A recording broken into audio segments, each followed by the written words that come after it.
Hello everyone, welcome back to my channel. In this video we will see an excellent option called Consolidate in Excel. Let's see how to use this. Stop entering data like this.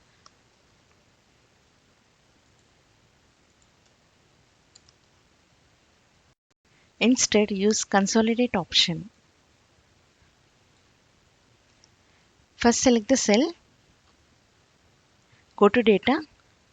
Here we have an option called Consolidate. Click on this option. Now under reference, select the table size. Click on add. Next second table. Click on add. Next third table. Click on add. Next check this top row, left column. Click on OK. That's it. The data is consolidated into this table. In this way we can use Consolidate option in Excel. For more videos please like, share and subscribe to our channel. Thank you.